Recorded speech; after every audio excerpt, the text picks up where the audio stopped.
The MLB completely changed their playoff format under the new CBA. Starting in 2022, this season, the way the breakdown is now is 12 playoff teams, 6 from the American League, 6 from the National League.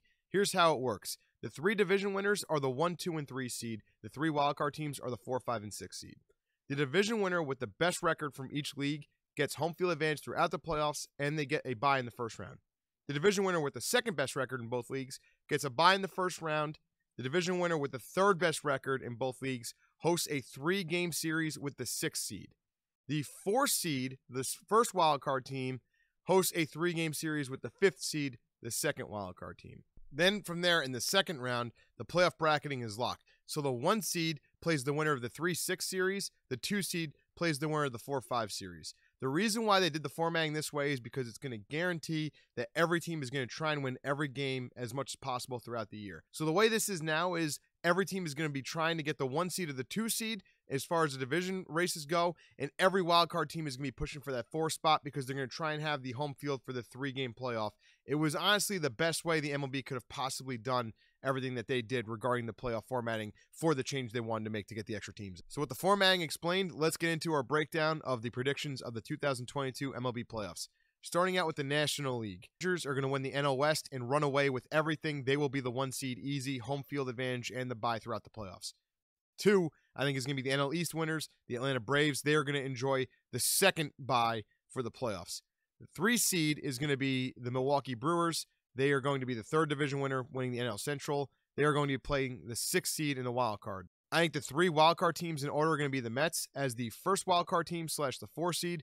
They will be hosting the Giants, the 5th seed, the second wildcard in the first round, 3-game playoff for the wildcard round. I think that the Cardinals are going to finish as the 6th wildcard team. They will be playing the Brewers in Milwaukee for the 3-game series in the first round. NL wildcard, first matchup, the 3-seed Brewers against the 6-seed Cardinals. St. Louis has a better lineup. Milwaukee has a much better pitching rotation. The Brewers are going to win that series because of their pitching.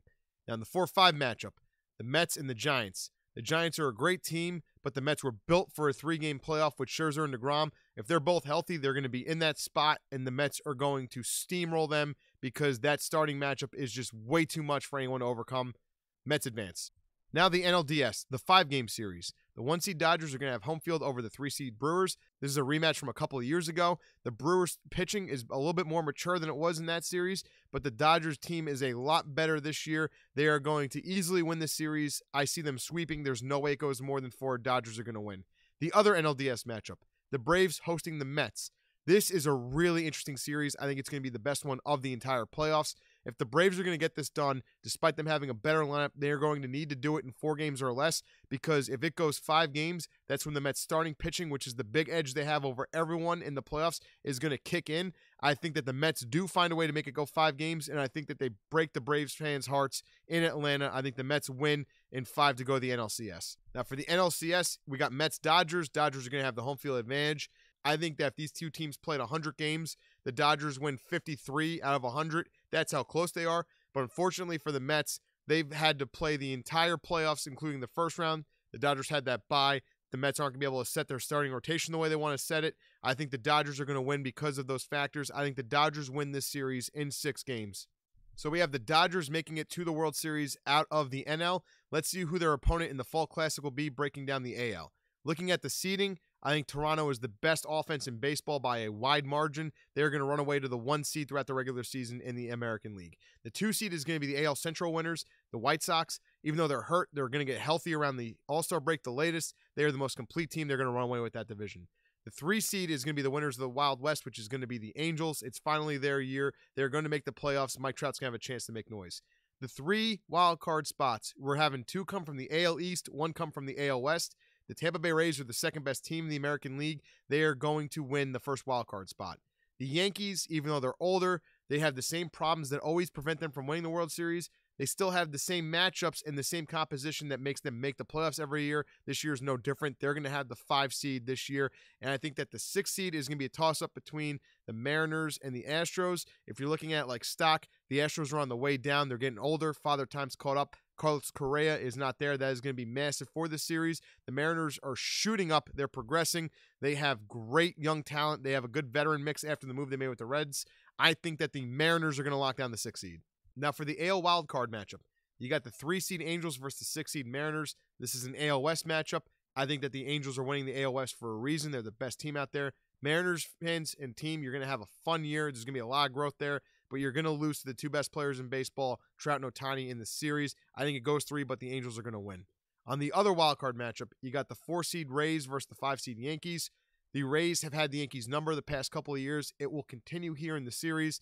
The Rays have the better bullpen. They have better matchups. They know what they're doing more with those matchups. I think that Boone is going to cost the Yankees a game that's going to be the difference in the series. The Rays are going to win in 3 as well here. For the AL divisional round, you're going to have the 1-seed Blue Jays hosting the 3-seed Angels. The Blue Jays have home field advantage. It won't even play a factor in the series. Trout and Ohtani, I think, are going to do a lot of damage against the Blue Jays pitching staff, but the Blue Jays lineup is going to do even more damage to the Angels' entire pitching staff. While the Angels' pitching staff is better this year than it's been in the past, the Blue Jays are just too much. I think that they win this series in 4 games. The other matchup, we're going to have the Rays versus the White Sox. Everything says that the Rays win this. The Rays are more experienced. The Rays have been there, done that. The White Sox have fallen apart in the playoffs. They were a dark horse pick last year, and they didn't show up against the Astros. I think that the White Sox remember that. I think the White Sox improve from that. And I think the White Sox starting pitching and their lineup get the job done. I think they beat the Rays in 4 in a surprising win here. For the championship series, the right to go to the World Series to face the Dodgers, we're going to have the Blue Jays versus the White Sox here.